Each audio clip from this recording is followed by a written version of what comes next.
मैं एक हिंदू हूँ। आमतौर पर हम अपने धर्म को लेकर न असुरक्षित महसूस करते हैं और न ही अपनी आस्था किसी अन्य व्यक्ति पर थोपने का प्रयास करते हैं। हम सभी को उनके कर्म के नजरिए से देखते हैं, न कि धर्म से। लेकिन आजकल मेरे समाज और मेरी धार्मिक भावनाओं को ठेस पहुंचाना कुछ लोगों की आदत बन गई है। इंडिया की पहली प्लास्टिक सर्जरी इंडिया में हुई है, पता है किसकी? गणेश की।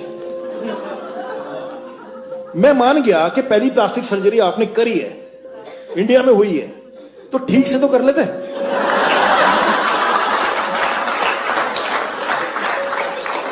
इसको देख के तो यही लगता है कि गांजा फूक के नहीं करना चाहिए सर। क्या ये इन्हें किसी तरह से ज्यादा बुद्धिजीवी बनाता है? आपको ऐसे बहुत से वीडियो मिल जाएंगे जिसमें कॉमेडी के नाम पर लगातार हिंदू धर्म और हिंदू देवी देवताओं का मजाक उड़ाया जाता है। Indian women just celebrated Karwa Chauth, or as I like to call it, Karwa. और सबसे ज्यादा अचरज की बात तो ये है कि इनकी कॉमेडी में जो आम बात है वह हिंदू है। इसमें हिंदुओं को जिंदा जला दिया। Fuck, that's bad. मरने के बाद जलाते ना। ये लोग मेरी धार्मिक भावनाओं को ठेस पहुंचाते हैं और लोगों को मेरे ही धर्म के बारे में झूठी बातें बताकर मेरे ही भगवान को नीचा दिखाते हैं और उम्मीद करते हैं कि मैं इनकी घटियापन पर हंसूं। गणपति बाप्पा मोरिया, शीला की जवानी, गणपति बाप्पा मोरिया, मुंडी है हरामी। At one point we just start banging our nipples for some reason. मेरा भगवान आया 1.5 दिन के लिए, मेरा भगवान आया 3 दिन के लिए, बाजू वाले का 5 दिन के लिए, बाहर के मंडली का 7 दिन के लिए।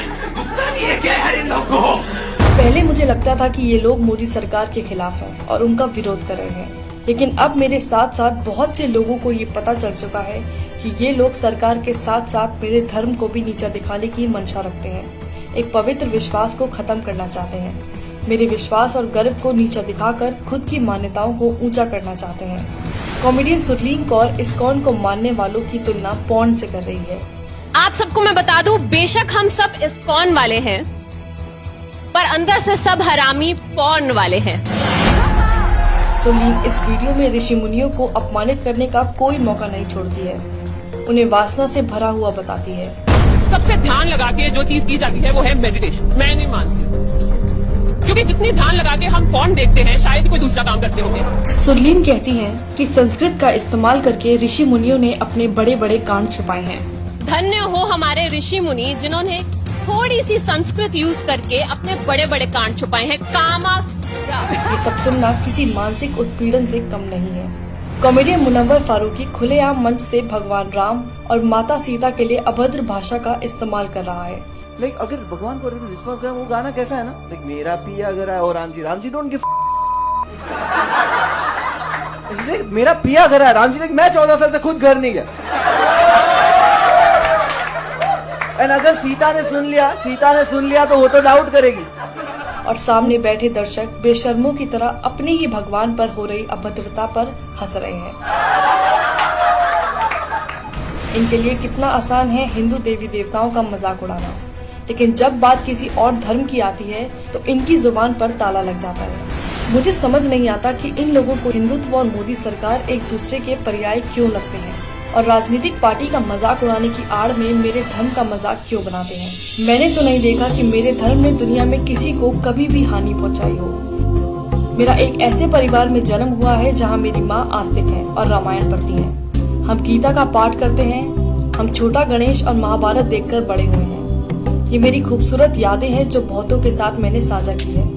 हम सब जानते हैं कि हिंदुओं का इतिहास ऐसा नहीं है जहाँ किसी का कभी उत्पीड़न किया गया हो, लेकिन ये लोग अभिव्यक्ति की आजादी के नाम पर हर दिन मेरी आस्था को कुचलते हैं। ये लोग कलात्मक आजादी की बात करते हैं, लेकिन इनकी कलात्मक आजादी तब कहाँ चली जाती है जब बात किसी दूसरे धर्म की हो। क्या केवल हिंदू देवी देवताओं का ही मजाक उड़ाना सेकुलरिज्म है? हमारे भगवान ने इंडिया से श्रीलंका ब्रिज बना दिया उस समय बिना LNT के। क्या अभिव्यक्ति की आजादी के अधीन केवल हिंदू देवी देवता ही आते हैं? क्या इन लोगों ने सिर्फ हिंदुओं की धार्मिक भावनाओं को ठेस पहुंचाने और हिंदू देवी देवताओं का अपमान करने का बीड़ा उठाया हुआ है?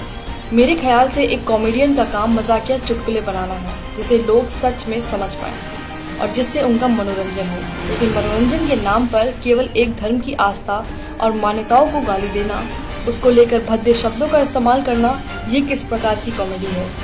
और विडंबना की बात तो ये है कि ऐसा करने के बाद भी अंत में ये लोग हिंदुओं को ही असहिष्णु घोषित कर देते हैं।